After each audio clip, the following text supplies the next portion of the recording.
Mi nombre es Héctor Ramírez, tengo 64 años y durante 12 largos años fui anciano de los Testigos de Jehová aquí en Guadalajara, México. Hoy, después de tanto tiempo guardando silencio, he decidido contarles la verdad sobre lo que vi, lo que viví, y el terrible secreto que esta organización me obligó a esconder bajo amenazas. Si me están escuchando ahora, es porque finalmente encontré el valor para hablar, aunque eso signifique que nunca más podré volver atrás. Pero hay cosas que simplemente no se pueden callar para siempre, especialmente cuando afectan la vida de personas inocentes. Era una mañana de abril del año 2018 cuando todo cambió para mí.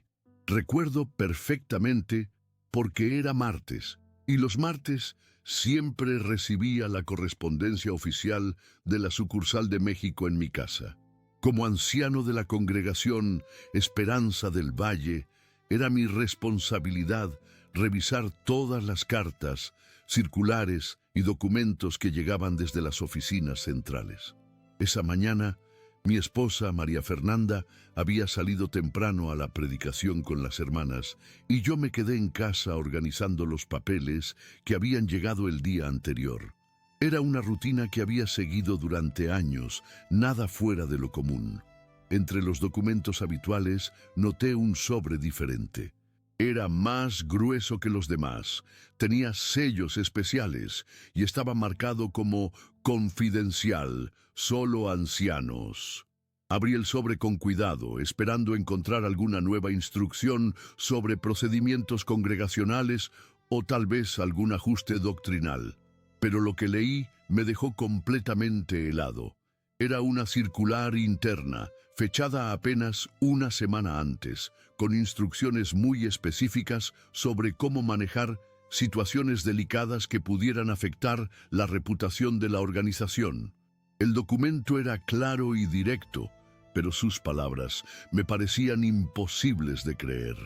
Decía textualmente que cualquier denuncia, acusación o problema interno que pudiera generar publicidad negativa para los Testigos de Jehová debía ser gestionado con extrema discreción. Pero la parte que más me impactó era el párrafo que seguía. La protección de la reputación de la organización de Jehová debe ser siempre la prioridad principal, incluso por encima de consideraciones individuales. Leí esa frase 1, 2, 3 veces, pensando que tal vez había entendido mal, pero no, estaba ahí, negro sobre blanco. Seguí leyendo y el documento explicaba paso a paso cómo desalentar a los hermanos de hacer denuncias públicas, cómo convencerlos de que Jehová resolvería las cosas en su debido tiempo y cómo, si era necesario, trasladar a personas problemáticas a otras congregaciones para mantener la paz. Todo estaba redactado en un lenguaje muy cuidadoso, muy espiritual, pero el mensaje era claro: silenciar, ocultar, proteger la imagen de la organización, cueste lo que cueste. Mi mente empezó a recordar casos que había visto durante mis años como anciano. Familias que se habían acercado a mí con problemas graves, denuncias serias que fueron minimizadas o ignoradas, personas que súbitamente dejaron de asistir a las reuniones después de quejarse sobre ciertos ancianos o situaciones dentro de la congregación. Todo empezó a cobrar sentido de una manera que me revolvió el estómago. ¿Cuántas veces había aplicado yo mismo estos principios sin darme cuenta? ¿Cuántas veces había aconsejado paciencia y silencio cuando debería haber actuado? Ese día no pude concentrarme en nada más. Cuando María Fernanda regresó de la predicación, me encontró sentado en mi estudio, con el documento en las manos, completamente pálido. Ella me conoce muy bien después de 38 años de matrimonio y inmediatamente supo que algo estaba terriblemente mal. «¿Qué pasa, Héctor? Te ves como si hubieras visto un fantasma», me dijo mientras se sentaba a mi lado. Yo no sabía ni cómo empezar a explicarle lo que había descubierto. «María Fernanda», le dije con voz temblorosa, «creo que hemos estado viviendo una mentira.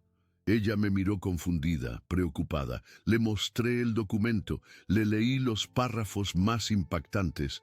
Vi cómo su expresión cambiaba gradualmente de confusión a shock, de shock a horror. Éramos dos personas que habíamos dedicado décadas de nuestras vidas a esta organización, que habíamos criado a nuestros 3 hijos dentro de ella, que habíamos sacrificado oportunidades profesionales y personales para servir como lo que creíamos era el pueblo de Dios. Y ahora, con un simple documento, todo nuestro mundo se tambaleaba. Pero Héctor, me dijo después de un largo silencio, tal vez esto es tal vez hay una explicación. Tal vez nosotros no entendemos el contexto completo. Yo quería creer lo mismo. Quería encontrar una manera de justificar lo que había leído, de hacerlo encajar con todo lo que nos habían enseñado sobre la verdad, la justicia, el amor cristiano. Pero por más que lo intentaba, no podía. Las palabras estaban ahí, claras e inequívocas. Esa noche no dormí nada. Me quedé despierto pensando en todos los hermanos que conocía, en todas las familias de nuestra congregación, en los jóvenes que estaban siendo bautizados, creyendo que entraban al pueblo elegido de Dios. ¿Cómo podía guardar este secreto? ¿Cómo podía seguir actuando como si nada hubiera pasado? Pero al mismo tiempo, ¿qué podía hacer? Si hablaba, perdería todo. Mi posición, mis amigos, la respetabilidad que había construido durante años. Más importante aún, perdería mi lugar en lo que había creído durante toda mi vida adulta, que era la única religión verdadera. Al día siguiente tenía programada una reunión de ancianos. Eran 4 más además de mí. Roberto Mendoza, el anciano coordinador, Ernesto Ruiz, el secretario Carlos Fernández, encargado del servicio del campo, y Miguel Herrera, el más joven de nosotros, todos hombres que respetaba, que consideraba mis hermanos en la fe. Durante años habíamos trabajado juntos, habíamos tomado decisiones difíciles sobre la congregación, habíamos consolado familias en crisis, habíamos celebrado bautismos y bodas. Pensé que tal vez, si compartía con ellos lo que había encontrado, podríamos encontrar juntos una manera de proceder, tal vez incluso escribir a la sucursal expresando nuestras preocupaciones. La reunión comenzó de manera normal. Revisamos los informes de predicación, discutimos algunos asuntos congregacionales rutinarios, planificamos la próxima asamblea de circuito. Yo esperé hasta el final, cuando ya habíamos terminado con todos los puntos de la agenda. Hermanos, dije con el corazón latiéndome fuerte, hay algo que necesito mostrarles. Saqué el documento de mi portafolio y lo puse sobre la mesa. Llegó esto ayer con la correspondencia oficial. El silencio que siguió fue ensordecedor. Vi cómo cada uno de ellos leía el documento, cómo sus expresiones cambiaban, pero lo que vino después no fue lo que yo esperaba. En lugar de shock o indignación, vi algo completamente diferente en sus caras. Vi incomodidad, sí, pero no el tipo de incomodidad que viene de descubrir algo terrible. Era la incomodidad de alguien que ha sido descubierto, de alguien que sabe algo que no debería saber. Roberto fue el primero en hablar. Héctor, dijo con voz muy controlada, este tipo de correspondencia es muy sensible. No todos los ancianos tienen la madurez espiritual para entender el contexto completo de estas instrucciones. Me quedé mirándolo sin poder creer lo que estaba escuchando. ¿Madurez espiritual? Repetí. Roberto, esto está hablando de ocultar problemas, de silenciar denuncias. ¿Cómo puede ser eso espiritualmente maduro? Ernesto intervino entonces, y su tono era casi condescendiente. Hermano Héctor, tienes que entender que la organización de Jehová opera en un nivel que nosotros, como ancianos locales, no siempre podemos comprender completamente. Hay aspectos legales, consideraciones más amplias que van más allá de lo que podemos ver desde nuestra perspectiva limitada. Sus palabras me sonaron huecas, como si las hubiera ensayado antes. Fue entonces cuando me di cuenta de algo que me heló la sangre. Ellos ya sabían. No era la primera vez que veían este tipo de documento. Carlos y Miguel intercambiaron una mirada que confirmó mis sospechas. Todos ellos ya estaban al tanto de estas políticas, probablemente desde hacía tiempo. Yo era el único que se había quedado en la oscuridad, y ahora que había visto la luz, me convertía en un problema. ¿Cuánto tiempo llevan recibiendo este tipo de instrucciones?, pregunté directamente. La pausa que siguió fue larga e incómoda. Finalmente Roberto respondió: Héctor, creo que necesitas reflexionar en oración sobre tu actitud hacia la organización de Jehová. Este tipo de cuestionamientos pueden ser muy peligrosos espiritualmente. No era una respuesta, era una amenaza velada. Salí de esa reunión sintiéndome como si hubiera despertado en un mundo completamente diferente. Los hombres que había considerado mis hermanos, mis compañeros en el servicio a Dios, me estaban tratando como a un enemigo simplemente por hacer preguntas legítimas sobre algo que cualquier persona decente encontraría problemático. En mi auto, antes de arrancar, me quedé sentado por varios minutos tratando de procesar lo que había pasado. Mi teléfono sonó. Era un mensaje de Roberto. Hermano Héctor, sería prudente que no discutieras el contenido de esa circular con nadie más. Por el bien de la congregación, el mensaje era claro. Mantén la boca cerrada o habrá consecuencias. Esa noche, María Fernanda me esperaba con la cena lista, pero yo no tenía apetito. Le conté todo lo que había pasado en la reunión, cómo habían reaccionado los otros ancianos, cómo me habían hecho sentir como si yo fuera el problema por cuestionar algo que obviamente estaba mal. Ella escuchó en silencio, y cuando terminé, me tomó de las manos y me dijo algo que nunca olvidaré. Héctor, durante todos estos años, te he visto ser un hombre íntegro, alguien que siempre ha tratado de hacer lo correcto. No dejes que ellos te convenzan de que está mal seguir siendo esa persona. Sus palabras me dieron la fuerza que necesitaba para tomar la decisión que cambiaría nuestras vidas para siempre. No iba a quedarme callado. No iba a ser cómplice de un sistema que priorizaba la reputación institucional por encima del bienestar de las personas. Pero tampoco era ingenuo. Sabía exactamente lo que me esperaba si decidía hablar. En el mundo de los testigos de Jehová, cuestionar la organización es el pecado más grave que se puede cometer, pero también sabía que había llegado el momento de elegir entre mi comodidad y mi conciencia. Y mi conciencia ya había decidido. Los siguientes días fueron los más difíciles de mi vida como testigo de Jehová. Cada reunión se sentía diferente, cada conversación con los hermanos tenía un subtexto que antes no existía. Roberto me miraba con una expresión que no podía descifrar completamente, pero que definitivamente no era la misma camaradería fraternal de antes. Durante las reuniones de entre semana, noté cómo él y los otros ancianos intercambiaban miradas cuando yo participaba en los comentarios. Era como si estuvieran evaluando cada palabra que decía, buscando señales de rebelión o apostasía.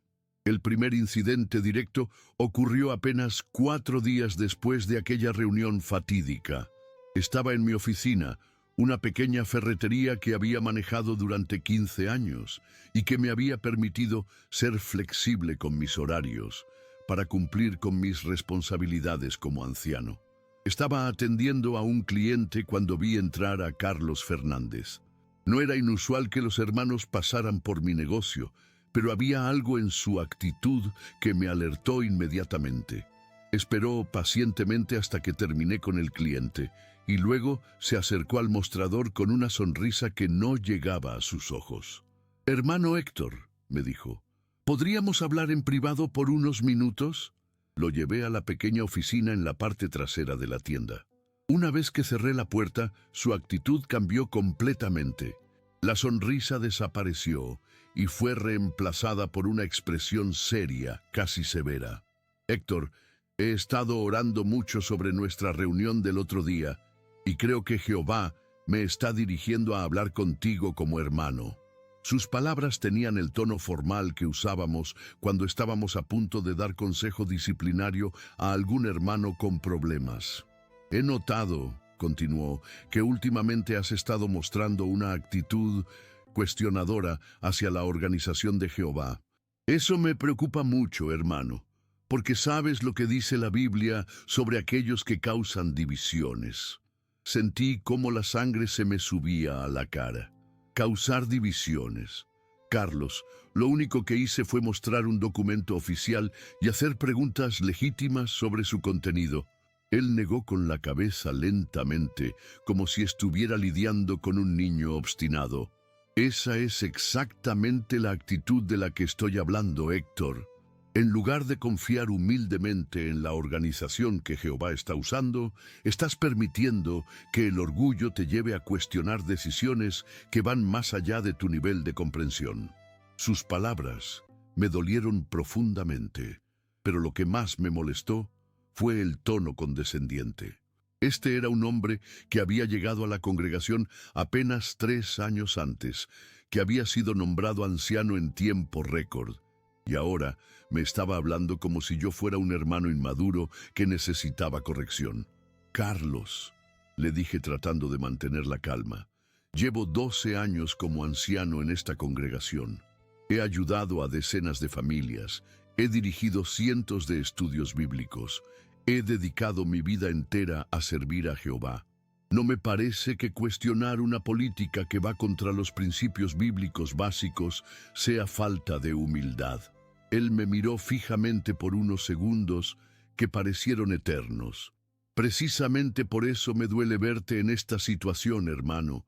Tienes mucho que perder. La amenaza implícita en sus palabras era clara. Roberto me pidió que hablara contigo con la esperanza de que reflexiones sobre tu actitud antes de que las cosas vayan demasiado lejos. Se levantó de la silla y se dirigió hacia la puerta, pero antes de salir se volteó una vez más. Espero que ores intensamente sobre esto, Héctor, por tu bien y por el bien de María Fernanda. Después de que se fue, me quedé sentado en mi oficina completamente aturdido. La mención de María Fernanda no había sido casual. Era otra amenaza, esta vez dirigida a lo que más me importaba en el mundo, mi familia. Sabía que si continuaba por este camino, no solo perdería mi posición y mis amistades, sino que también pondría a mi esposa en una posición imposible dentro de la congregación. Ella tendría que elegir entre apoyarme y mantener su estatus como esposa de anciano. Esa noche, cuando llegué a casa, María Fernanda inmediatamente notó mi estado de ánimo. ¿Qué pasó hoy?, me preguntó mientras preparaba el café después de la cena. Le conté sobre la visita de Carlos, sobre las amenazas veladas, sobre cómo estaban tratando de usar nuestra posición social dentro de la congregación para silenciarme. Ella escuchó en silencio, pero pude ver la preocupación creciendo en sus ojos. Héctor, me dijo finalmente, tal vez deberíamos considerar simplemente dejar las cosas como están. Tenemos una buena vida aquí. Nuestros hijos están bien. Tenemos amigos, respeto en la comunidad. ¿Vale la pena arriesgar todo eso? Sus palabras me partieron el corazón. No porque estuviera en desacuerdo con mis convicciones, sino porque pude ver el miedo en sus ojos. Miedo de perder todo lo que habíamos construido juntos durante décadas. María Fernanda, le dije tomando sus manos entre las mías, si nosotros no hablamos, ¿quién lo hará? ¿Cuántas familias más van a sufrir en silencio porque los que tienen el poder para cambiar las cosas deciden mirar hacia otro lado? Ella asintió lentamente, y pude ver que, a pesar de su miedo, entendía que yo tenía razón. Las presiones no se detuvieron ahí. Durante la reunión del jueves siguiente, Roberto me asignó una parte en la escuela del ministerio teocrático que requería que hablara sobre la importancia de la lealtad a la organización de Jehová. No era coincidencia, era una prueba Una manera de ver si estaba dispuesto a predicar públicamente algo en lo que ya no creía completamente. Durante toda la semana luché con esa asignación. Podía pararme frente a la congregación y hablar sobre lealtad ciega cuando acababa de descubrir que esa misma lealtad estaba siendo usada para ocultar cosas terribles. Decidí preparar mi parte de manera que fuera técnicamente correcta, pero que no comprometiera mi conciencia. Hablé sobre la lealtad a Jehová y a los principios bíblicos, enfatizando que la verdadera lealtad a Dios a veces requiere coraje para mantener estándares altos, incluso cuando es difícil. Pensé que había logrado un equilibrio delicado, pero por las caras de los ancianos después de mi presentación, quedó claro que habían entendido perfectamente el subtexto de mis palabras. Después de la reunión, Ernesto se acercó a mí mientras empacaba mis cosas. Hermano Héctor, ¿podrías quedarte unos minutos? Los ancianos necesitamos hablar contigo. Mi corazón se hundió. Sabía que este momento llegaría, pero no pensé que sería tan pronto. Esperé en la segunda escuela mientras la congregación se dispersaba lentamente. Cuando finalmente nos quedamos solos los 5 ancianos, el ambiente era tenso y formal. Roberto fue directo al grano. Héctor, estamos preocupados por tu actitud reciente. Tu parte de esta noche, tus comentarios en las reuniones, tu resistencia a aceptar la guía de la organización. Todo esto nos está dando una imagen muy preocupante. Miré alrededor de la habitación a estos hombres que habían sido mis amigos y compañeros de trabajo durante años, y vi en sus caras una determinación fría que me asustó. ¿Qué imagen?, pregunté, aunque ya sabía la respuesta. Miguel, que hasta ahora había permanecido callado, habló con una voz que sonaba ensayada. La imagen de alguien que está desarrollando una actitud apóstata hacia la organización de Jehová. La palabra apóstata cayó en la habitación como una bomba. En el mundo de los testigos de Jehová, ser etiquetado como apóstata es la peor acusación posible. Es peor que ser un criminal, peor que ser un inmoral. Los apóstatas son considerados agentes de Satanás, personas que han traicionado a Dios mismo. Apóstata, repetí, sin poder creer lo que estaba escuchando. Por hacer preguntas sobre una política que va contra todo lo que nos han enseñado sobre la justicia y la moralidad. Roberto se inclinó hacia adelante, sus ojos fijos en los míos. Héctor, la apostasía no siempre comienza con negar doctrinas obvias. A menudo comienza con una actitud de desconfianza hacia la organización de Jehová, con el desarrollo de un espíritu independiente que se niega a aceptar la guía del esclavo fiel y discreto. Era surreal. Estaba siendo acusado de apostasía por los mismos hombres que sabían que yo tenía razón, que sabían que el documento que había encontrado era moralmente problemático. Pero en lugar de enfrentar esa realidad incómoda, era más fácil convertirme en el problema. Era más fácil silenciar al mensajero que lidiar con el mensaje. Carlos se unió al ataque. Hemos estado observando, Héctor, y hemos notado un patrón. Tu cuestionamiento no se limita a ese documento. Hemos notado comentarios sutiles durante las reuniones, una falta de entusiasmo en tus oraciones públicas, una resistencia general a aceptar nueva luz de la organización. Cada acusación era más ridícula que la anterior, pero todas estaban siendo presentadas con la seriedad de cargos criminales. Entonces, dije finalmente, déjenme entender esto claramente. Ustedes están diciendo que soy un apóstata porque encontré un documento que ordena ocultar problemas graves y en lugar de quedarme callado como un buen robot, tuve la audacia de señalar que eso está mal. El silencio que siguió fue ensordecedor. Ernesto finalmente habló y su voz tenía un tono de finalidad que me heló la sangre. Héctor, te vamos a dar una oportunidad de rectificar tu actitud. Tienes una semana para reflexionar en oración sobre tu posición. Al final de esa semana, esperamos que vengas a nosotros con una actitud humilde y contrita, listo para aceptar la corrección y seguir adelante como un anciano leal. Si no puedes hacer eso, dejó la amenaza sin terminar, pero todos sabíamos lo que significaba. Cuando salí del Salón del Reino esa noche, sabía que había llegado a un punto de no retorno. Tenía una semana para decidir entre mi integridad y todo lo que había conocido durante los últimos 30 años de mi vida. Pero en mi corazón ya sabía cuál sería mi decisión. Solo esperaba tener el valor para llevarla hasta el final. Queridos amigos que me están escuchando, quiero pedirles algo desde el fondo de mi corazón. Si esta historia los está tocando de alguna manera, si reconocen algo de su propia experiencia en lo que estoy compartiendo, o si simplemente sienten que esta verdad necesita ser escuchada por más personas, les pido que se suscriban a este canal. No lo hago por números o por fama, lo hago porque sé que hay muchas personas ahí afuera que están pasando por lo mismo que yo pasé, sintiendo que están locos por cuestionar cosas que obviamente están mal. Necesitan saber que no están solos. Sus comentarios, sus me gusta, su simple presencia aquí me dan la fuerza para continuar contando esta historia que durante tanto tiempo me obligaron a callar.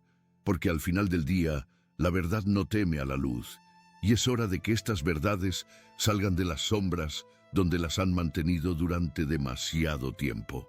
Esa semana fue la más larga de mi vida. Cada día que pasaba, sentía el peso de la decisión que tenía que tomar presionando sobre mis hombros como una montaña. María Fernanda y yo apenas hablábamos del tema, pero podía ver en sus ojos la misma lucha interna que yo estaba viviendo. Durante las comidas, cuando normalmente discutíamos los planes del día o comentábamos sobre las reuniones, ahora comíamos en un silencio que se sentía ensordecedor. Era como si ambos supiéramos que estábamos en el borde de un precipicio, y cualquier palabra equivocada podría empujarnos hacia el abismo. El viernes de esa semana recibí una llamada que cambiaría todo. Era de mi hijo mayor, Eduardo, que vivía en la Ciudad de México con su esposa y mis 2 nietos. «Papá», me dijo con voz preocupada, «me llamó el hermano Roberto ayer. Me dijo que estás pasando por algunas dificultades espirituales y que tal vez necesitas el apoyo de la familia». Mi sangre se enfrió. Roberto estaba contactando a mi familia, preparando el terreno para lo que sabía que vendría después. «Eduardo», le dije tratando de mantener la calma, «tu madre y yo estamos bien. Es solo que he estado reflexionando mucho sobre algunas cosas relacionadas con mi servicio como anciano». Hubo una pausa larga del otro lado de la línea. «Papá, tú sabes que yo te respeto mucho, pero también sabes lo importante que es mantener la unidad en la congregación. Si hay algo que está causando problemas, tal vez sería mejor simplemente dejarlo pasar». Esas palabras, viniendo de mi propio hijo, me dolieron más que todas las amenazas de los ancianos juntas. «Hijo», le dije con voz quebrada, «¿qué harías tú si descubrieras que algo en lo que has creído toda tu vida no es lo que pensabas que era? ¿Simplemente cerrarías los ojos y fingirías que no viste nada?» Él suspiró profundamente. «Papá, a veces es mejor no saber ciertas cosas. A veces la felicidad está en la ignorancia». Cuando colgamos, me di cuenta de que mi hijo ya había tomado su decisión. Si yo seguía adelante con mi plan de hablar, perdería no solo mi posición en la congregación, sino también la relación con mis hijos. Esa noche, María Fernanda me encontró sentado en el patio trasero de nuestra casa, mirando las estrellas. Se sentó a mi lado sin decir nada por varios minutos. Finalmente rompió el silencio. «Héctor, he estado pensando mucho en todo esto. ¿Recuerdas cuando nos bautizamos hace 30 años? ¿Recuerdas lo que sentimos ese día?». Por supuesto que lo recordaba. Había sido uno de los días más felices de nuestras vidas. Creíamos sinceramente que habíamos encontrado la verdad, que estábamos dedicando nuestras vidas al servicio del Dios verdadero. «María Fernanda», le dije, «ese sentimiento era real. Nuestra fe en Dios era real, pero lo que he descubierto es que la organización ha estado usando esa fe sincera para sus propios propósitos. Ella asintió lentamente. Lo sé, en el fondo de mi corazón, lo sé. Pero Héctor, ¿estás preparado para las consecuencias? ¿Estás preparado para perder a nuestros hijos? ¿Para que nos eviten en la calle personas que hemos conocido durante décadas? ¿Para empezar de nuevo a los 60 años? Sus preguntas eran válidas y aterradoras. Pero había otra pregunta que me había estado atormentando durante toda la semana. ¿Podía vivir conmigo mismo si me quedaba callado? ¿Podía seguir parándome frente a la congregación cada semana, predicando sobre la verdad y la justicia, sabiendo que era cómplice de un sistema que ocultaba precisamente lo contrario? María Fernanda, le dije tomando su mano, si me quedo callado, perdería algo mucho más importante que nuestra posición social. Perdería mi alma. El domingo llegó demasiado rápido. Era el día de la reunión y sabía que Roberto esperaría mi respuesta después del programa. Durante toda la reunión me sentí como si estuviera viendo todo desde afuera de mí mismo. Escuché los cánticos que había cantado miles de veces. Presté atención a los discursos sobre la organización de Jehová y su papel como el único canal de comunicación entre Dios y la humanidad. Observé las caras familiares de hermanos que habían sido parte de mi vida durante décadas. Todo se sentía surreal, como si estuviera viendo una obra de teatro en la que había participado durante años sin darme cuenta de que era solo una actuación. Después de la reunión, como era predecible, Roberto se acercó a mí. «Héctor, ¿podemos hablar en privado?» Sabía que este era el momento. Le dije a María Fernanda que me esperara en el auto y seguí a Roberto a la biblioteca del Salón del Reino. Los otros ancianos ya estaban ahí esperando. La atmósfera era formal y fría, muy diferente a las reuniones cordiales que habíamos tenido durante años. «Bueno, Héctor», comenzó Roberto sin preámbulos, «ha pasado una semana. Esperamos que hayas usado este tiempo para reflexionar seriamente sobre tu actitud y tu relación con la organización de Jehová. ¿Estás listo para reconocer que tu cuestionamiento ha sido inapropiado y comprometerte a apoyar completamente las decisiones del cuerpo gobernante?» Sus palabras sonaban como si las hubiera memorizado de un manual. Miré alrededor de la habitación a estos 4 hombres que había considerado mis amigos y hermanos. En sus caras no vi compasión ni preocupación genuina por mi bienestar espiritual. Vi solo determinación fría de proteger el sistema al que servían. «Roberto», dije con voz clara y firme, «he reflexionado mucho durante esta semana. He orado intensamente, he leído las Escrituras, he buscado la guía de Jehová en esta situación». Hice una pausa, respiré profundamente y continué. Y mi conclusión es que no puedo, en buena conciencia, apoyar una política que prioriza la reputación de una organización por encima de la protección de las personas inocentes. El silencio que siguió era tan denso que se podía cortar con un cuchillo. Carlos fue el primero en reaccionar. «Héctor, ¿te das cuenta de lo que estás diciendo? Estás poniendo tu juicio personal por encima de la sabiduría del esclavo fiel y discreto. Eso es exactamente la definición de apostasía». Sus palabras tenían un tono de incredulidad, como si no pudiera creer que yo estuviera siendo tan testarudo. «No», respondí con calma. «Estoy poniendo los principios bíblicos por encima de las políticas humanas.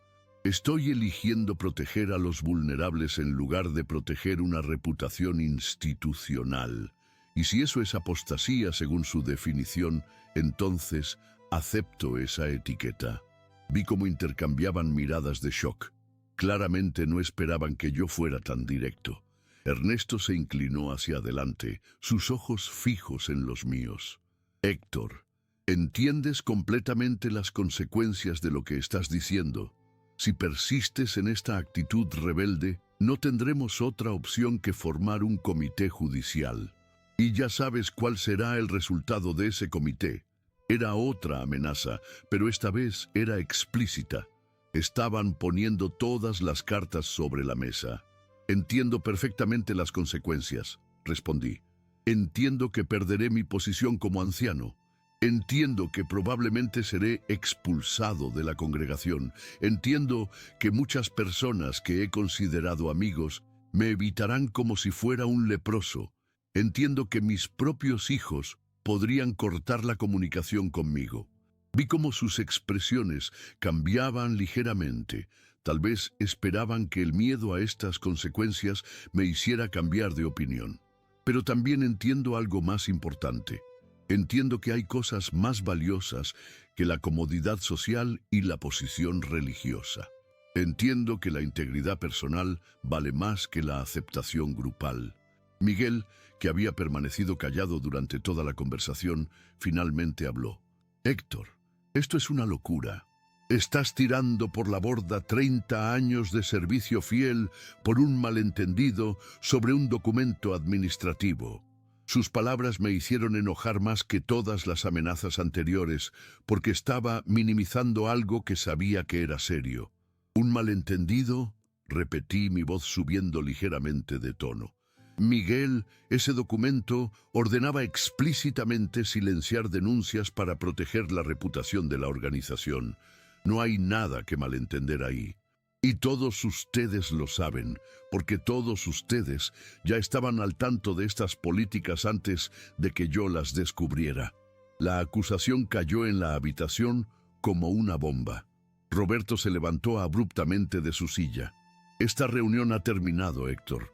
Has hecho tu elección y ahora nosotros tenemos que hacer la nuestra. Su voz era fría y final. En los próximos días recibirás una citación para un comité judicial.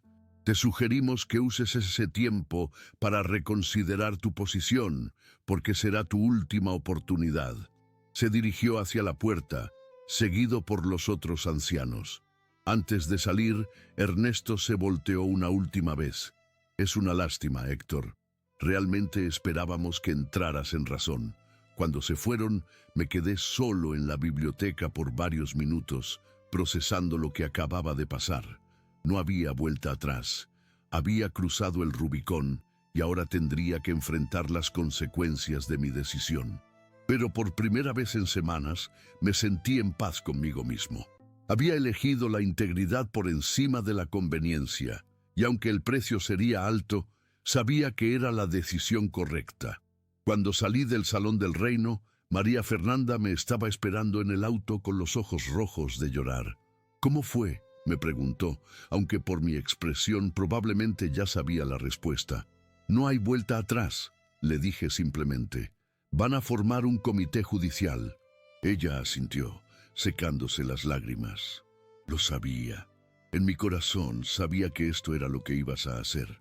Manejamos a casa en silencio, cada uno perdido en nuestros propios pensamientos sobre el futuro incierto que nos esperaba. Esa noche, sentados en nuestra sala, comenzamos a planear para lo que vendría después.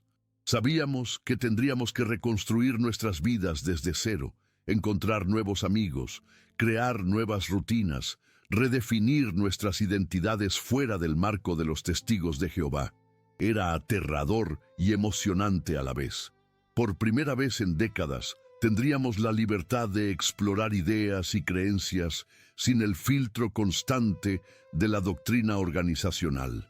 Pero también sabíamos que el camino hacia esa libertad pasaría por algunos de los momentos más dolorosos de nuestras vidas. La citación llegó 3 días después, entregada personalmente por Miguel en mi ferretería. Era un sobre blanco y formal que contenía una carta mecanografiada con el membrete oficial de la congregación Esperanza del Valle. El lenguaje era frío y burocrático. Estimado hermano Ramírez, por la presente se le cita a comparecer ante un comité judicial el próximo viernes a las 7 de la noche en el Salón del Reino. El propósito de esta reunión es examinar acusaciones de apostasía y conducta que va en contra de los intereses de la organización de Jehová. Se le recomienda venir preparado para mostrar un espíritu humilde y contrito. Estaba firmada por Roberto Mendoza como coordinador del cuerpo de ancianos. Leí la carta varias veces, sintiendo una mezcla extraña de temor y alivio. Temor por lo que estaba a punto de perder, pero alivio porque finalmente se había abierto el proceso que me permitiría hablar abiertamente sobre lo que había descubierto. Durante años había escuchado sobre comités judiciales desde el otro lado, como anciano que participaba en ellos para juzgar a otros hermanos. Nunca imaginé que algún día estaría sentado del lado del acusado. Esa noche, María Fernanda y yo discutimos la estrategia que debería seguir durante el comité. «Héctor», me dijo mientras preparaba la cena, «¿vas a ir o vas a ignorar la citación?» Era una pregunta válida. Algunos hermanos que habían sido citados a comités judiciales simplemente no se presentaban, lo cual resultaba automáticamente en expulsión, pero les evitaba el trauma de someterse al interrogatorio. «Voy a ir», le respondí sin dudarlo. «Quiero que quede en actas todo lo que tengo que decir. Quiero que sepan exactamente por qué estoy tomando esta posición». Durante los días que siguieron, comencé a preparar mi defensa, aunque sabía que el resultado ya estaba decidido antes de que comenzara el proceso.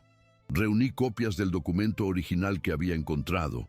Imprimí artículos de Internet sobre políticas similares en otras organizaciones religiosas y preparé una lista de casos específicos que había presenciado durante mis años como anciano, donde estas políticas habían sido aplicadas para silenciar víctimas. Si iban a expulsarme, al menos se llevarían una educación sobre exactamente lo que estaban defendiendo. El viernes llegó con una lluvia persistente que parecía reflejar mi estado de ánimo. María Fernanda insistió en acompañarme al Salón del Reino, aunque sabía que no podría entrar a la reunión conmigo. «Al menos estaré cerca», me dijo mientras se ponía su abrigo, «para lo que necesites cuando salgas». Su apoyo incondicional me daba fuerzas, pero también me partía el corazón saber que ella también perdería todo por mi decisión. Llegamos al Salón del Reino unos minutos antes de las 7. El estacionamiento estaba casi vacío. Solo estaban los autos de los 3 ancianos que formarían el comité judicial: Roberto, Ernesto y Carlos. Miguel había sido excluido porque era demasiado joven e inexperto para un caso tan serio. La ironía no se me escapaba.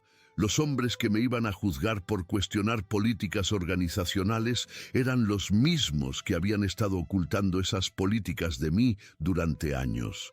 Entré al Salón del Reino y fui dirigido a la biblioteca, la misma habitación donde había tenido tantas reuniones como anciano, pero ahora se sentía completamente diferente. La mesa estaba arreglada de manera formal, con los 3 ancianos sentados de un lado y una silla solitaria del otro lado para mí. Había una grabadora en el centro de la mesa, algo que me sorprendió. «Para mantener un registro exacto del procedimiento», explicó Roberto cuando notó mi mirada hacia el aparato. Roberto abrió la sesión con una oración, pidiendo a Jehová que guiara sus decisiones y que me diera un espíritu humilde para aceptar la corrección. La hipocresía de la situación era abrumadora. Estaban orando al mismo Dios, cuya justicia yo estaba tratando de defender. Cuando terminó la oración, Roberto abrió una carpeta gruesa que contenía lo que parecían ser notas extensas sobre mi caso.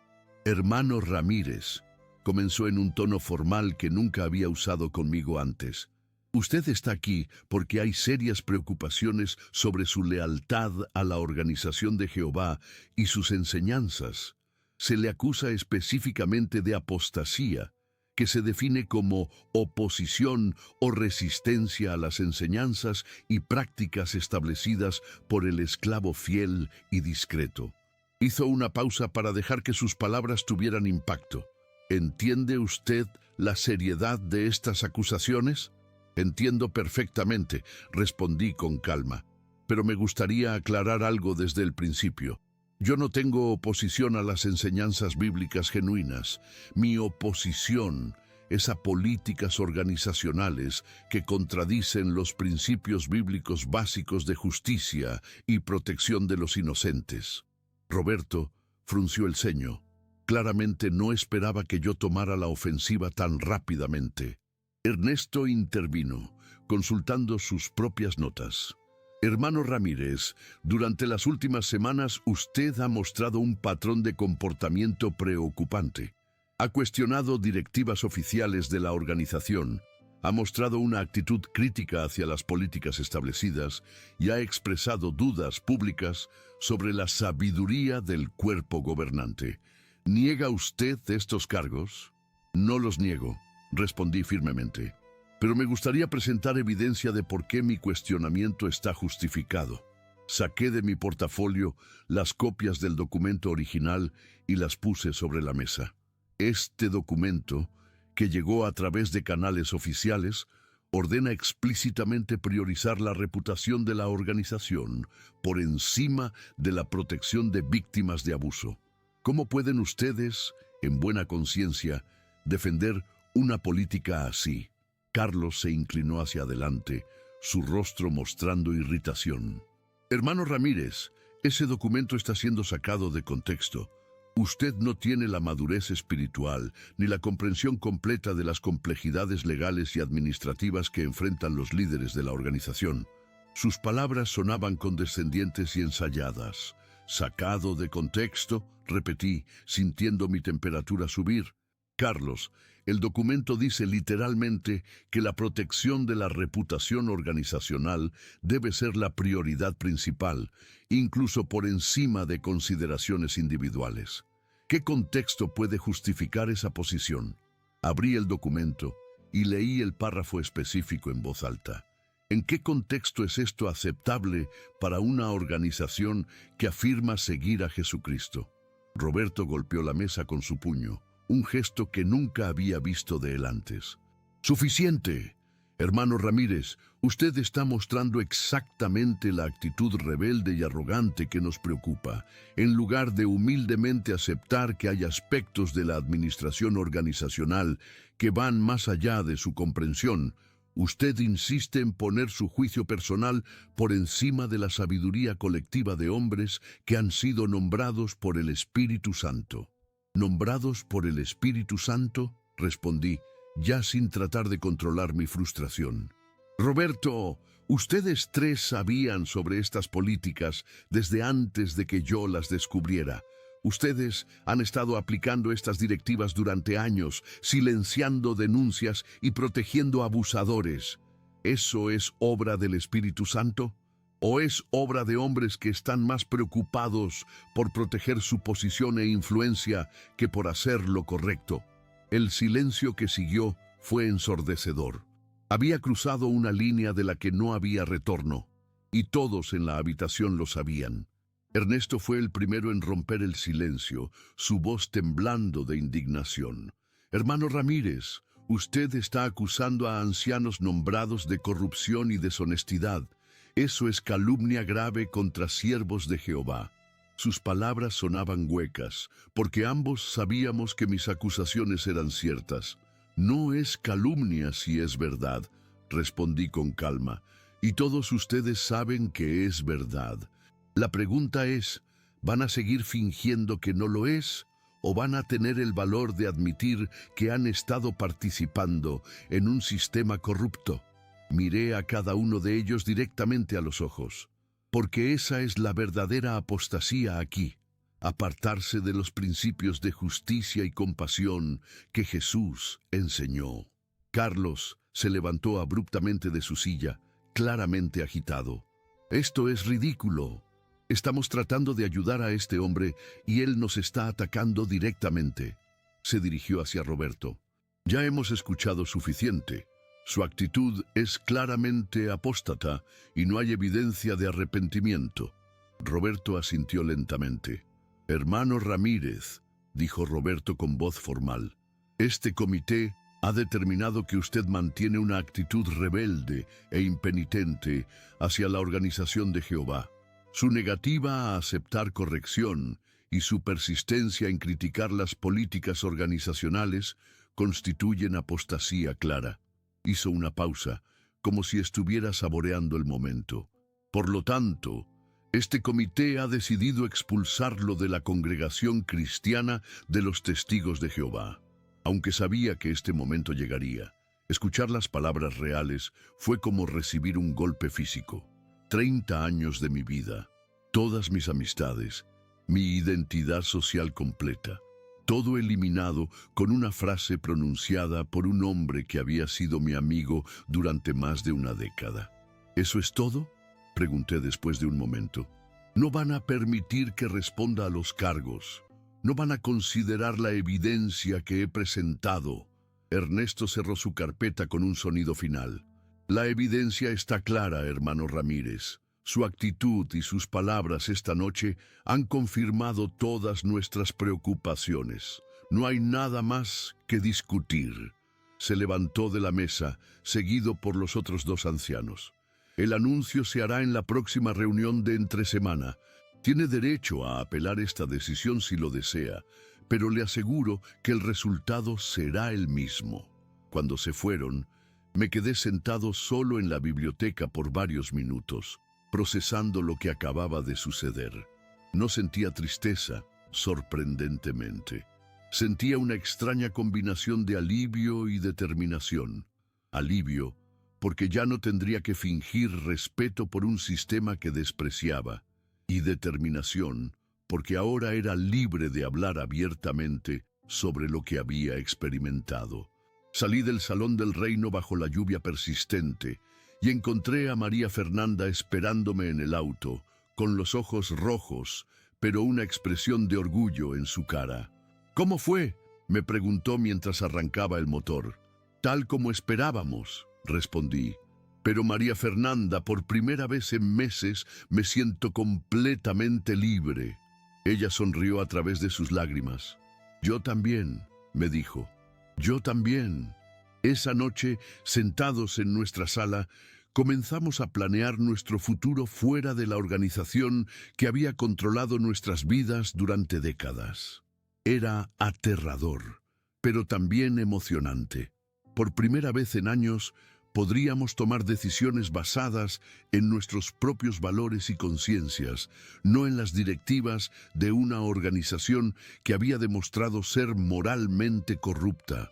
El dolor de la pérdida era real, pero la promesa de la libertad era aún más real. El anuncio de mi expulsión se hizo el martes siguiente durante la reunión de entre semana. No estuve presente, por supuesto, pero María Fernanda me contó los detalles esa noche. Roberto se había levantado al final de la reunión y con su voz más formal había declarado: «Héctor Ramírez ya no es uno de los testigos de Jehová». Ni una palabra más, ni una explicación, solo esa frase fría que borraba 30 años de mi vida en la organización. María Fernanda me dijo que el silencio después del anuncio había sido ensordecedor, seguido por murmullos incómodos mientras la congregación se dispersaba rápidamente. Los días que siguieron fueron los más difíciles de mi vida adulta.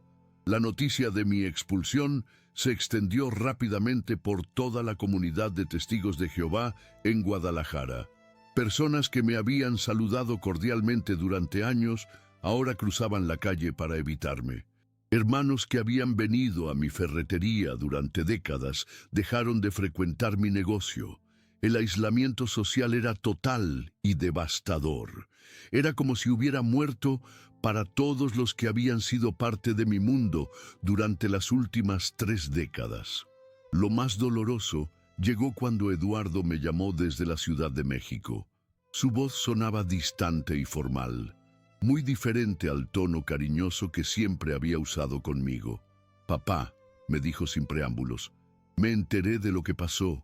Los ancianos de tu congregación se pusieron en contacto con los ancianos de la mía para informarles sobre tu situación». Hizo una pausa larga y dolorosa. «Papá, tú sabes que te amo, pero también sabes cuáles son las reglas. No puedo mantener contacto contigo mientras mantengas esta actitud rebelde hacia la organización de Jehová. Mis otros dos hijos, Carmen y Roberto Jr., tomaron decisiones similares. 30 años de ser un padre amoroso y dedicado fueron borrados por una política organizacional que destruía familias en nombre de la pureza doctrinal. María Fernanda lloró durante días después de perder el contacto con nuestros hijos y nietos. Héctor, me decía entre lágrimas, valió la pena perder a nuestra familia por defender principios que tal vez nadie más entiende. Esa pregunta me atormentaba durante las noches de insomnio que siguieron. Había tomado la decisión correcta. Era mi posición moral tan importante como para justificar la destrucción de mi familia. Pero entonces recordaba el documento que había encontrado. Recordaba las caras de los ancianos cuando los confronté sobre sus políticas corruptas. Recordaba todas las víctimas silenciadas que había conocido durante mis años como anciano. Y sabía, en lo profundo de mi corazón, que no había tenido otra opción. Quedarme callado habría sido traicionar todo en lo que realmente creía. 2 meses después de mi expulsión, recibí una llamada inesperada. Era de una mujer llamada Patricia Morales, quien se identificó como periodista de investigación. «Señor Ramírez», me dijo, «he estado investigando las prácticas de los testigos de Jehová relacionadas con el manejo de casos de abuso sexual. Su nombre me fue dado por alguien que conoce su situación y pensó que tal vez usted tendría información valiosa para mi investigación». Mi corazón comenzó a latir más rápido. Por primera vez desde mi expulsión, sentí que tal vez mi sacrificio podría servir un propósito más grande. Acepté reunirme con Patricia en un café discreto en el centro de Guadalajara. Era una mujer de unos 40 años, profesional y seria, con una grabadora y un cuaderno lleno de notas. Me explicó que había estado recopilando testimonios de exmiembros de los Testigos de Jehová que habían sido silenciados cuando trataron de reportar abusos o corrupción dentro de la organización. «Su caso es particularmente interesante», me dijo, «porque usted era un anciano con acceso a documentación oficial que comprueba las políticas de encubrimiento». Durante las siguientes 3 horas, le conté toda mi historia. Le mostré copias del documento original que había encontrado. Le expliqué el proceso de intimidación y amenazas que había enfrentado. Le describí el comité judicial y mi expulsión final. Patricia tomaba notas meticulosamente y me hacía preguntas específicas sobre fechas, nombres y procedimientos. «Señor Ramírez», me dijo al final de nuestra reunión, ¿estaría dispuesto a permitir que su historia sea publicada? Podemos proteger su identidad si lo prefiere, pero creo que su testimonio podría ayudar a muchas otras personas que están en situaciones similares. No dudé ni un segundo. «Patricia, he perdido todo por defender estos principios. Si mi historia puede ayudar a una sola persona a encontrar el valor para hablar contra la injusticia, entonces todo habrá valido la pena». Firmé todos los documentos necesarios y autoricé el uso de mi nombre real. Ya no tenía nada que perder, pero tal vez tenía mucho que ganar si mi experiencia podía servir para exponer la verdad. El artículo se publicó 6 meses después en uno de los periódicos más importantes de México. El título era impactante: «Ex anciano de los Testigos de Jehová revela políticas secretas de encubrimiento». La historia ocupaba toda la primera página y continuaba en las páginas interiores con fotografías mías y copias de los documentos oficiales que había encontrado. El impacto fue inmediato y abrumador. Mi teléfono comenzó a sonar constantemente. Llamadas de otros ex testigos de Jehová que querían compartir sus propias historias. Llamadas de familiares de víctimas que habían sido silenciadas. Llamadas de periodistas de otros países que querían hacer seguimiento a la historia. Pero también recibí llamadas amenazantes de miembros activos de la organización, incluyendo algunas de los mismos ancianos que me habían expulsado, advirtiéndome sobre las consecuencias legales de difamar a la organización. Lo más significativo fue cuando Patricia me puso en contacto con una red internacional de activistas y exmiembros que trabajaban para exponer los abusos sistemáticos dentro de los Testigos de Jehová. Descubrí que mi experiencia no era única, que había miles de personas alrededor del mundo que habían sido silenciadas, expulsadas y destruidas por cuestionar las mismas políticas corruptas que yo había descubierto. Por primera vez desde mi expulsión, no me sentía solo. Comencé a participar en conferencias y seminarios sobre abuso religioso. Mi historia se convirtió en un caso de estudio sobre cómo las organizaciones religiosas autoritarias silencian a los disidentes internos. Universidad tras universidad me invitaba a hablar sobre mi experiencia y cada presentación me confirmaba que había tomado la decisión correcta. Estudiantes y académicos me agradecían por tener el valor de hablar, diciéndome que mi testimonio les había abierto los ojos sobre los peligros del autoritarismo religioso. María Fernanda, quien inicialmente había luchado con las consecuencias de mi decisión, gradualmente se convirtió en mi mayor aliada. Comenzó a asistir a mis presentaciones y eventualmente empezó a dar su propio testimonio sobre cómo las políticas organizacionales habían destruido nuestra familia. Durante años, decía en sus presentaciones, creí que el amor de Dios dependía de mi obediencia a una organización humana. Ahora entiendo que el verdadero amor de Dios es incondicional y no requiere intermediarios corruptos. 3 años después de mi expulsión, recibimos la llamada que habíamos estado esperando y temiendo a la vez. Era Carmen, nuestra hija menor, llorando al teléfono. «Papá», dijo entre sollozos, «no puedo más. He estado leyendo sobre tu historia en Internet y he empezado a hacer mis propias preguntas sobre la organización. Creo que tenías razón. Creo que todos ustedes tenían razón». Esa llamada marcó el comienzo de la reconciliación con nuestros hijos, un proceso lento y doloroso, pero lleno de esperanza. Hoy, a los 67 años, puedo decir con absoluta certeza que tomar la decisión de hablar contra la corrupción que presencié fue lo más difícil y lo más correcto que he hecho en mi vida. Perdí una familia religiosa, pero gané una familia humana más auténtica. Perdí una identidad organizacional, pero encontré mi verdadera identidad como persona íntegra. Perdí la seguridad de las respuestas fáciles, pero gané la libertad de hacer preguntas difíciles. Mi ferretería nunca se recuperó completamente del boicot de los Testigos de Jehová, pero María Fernanda y yo hemos encontrado otras formas de sustentarnos. Doy conferencias pagadas sobre abuso religioso, escribo artículos para revistas académicas y trabajo como consultor para organizaciones que ayudan a víctimas de sectas religiosas. Es trabajo significativo que me permite dormir tranquilo cada noche, sabiendo que estoy usando mi experiencia dolorosa para ayudar a otros.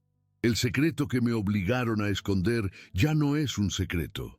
La verdad sobre las políticas corruptas de los Testigos de Jehová está siendo expuesta en todo el mundo, y yo he tenido el privilegio de ser parte de ese proceso de revelación. Cada vez que alguien encuentra el valor para hablar contra la injusticia por haber escuchado mi historia, sé que mi sacrificio ha tenido sentido. A todos ustedes que me han acompañado hasta el final de esta historia, quiero decirles algo desde lo más profundo de mi corazón. La verdad duele, pero la verdad también libera. Si ustedes están enfrentando situaciones similares en sus propias vidas, ya sea en organizaciones religiosas o en cualquier otro contexto, quiero que sepan que no están solos. Hay una comunidad de personas que entiende lo que cuesta defender la integridad personal contra sistemas corruptos. Y esa comunidad está aquí para apoyarlos. Por favor, suscríbanse a este canal si mi historia los ha tocado de alguna manera. Compartan sus propias experiencias en los comentarios, porque cada testimonio adicional fortalece la red de apoyo para aquellos que todavía están luchando en silencio.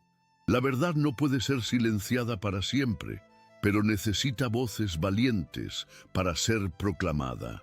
Sean una de esas voces. El mundo necesita su testimonio tanto como necesitaba el mío.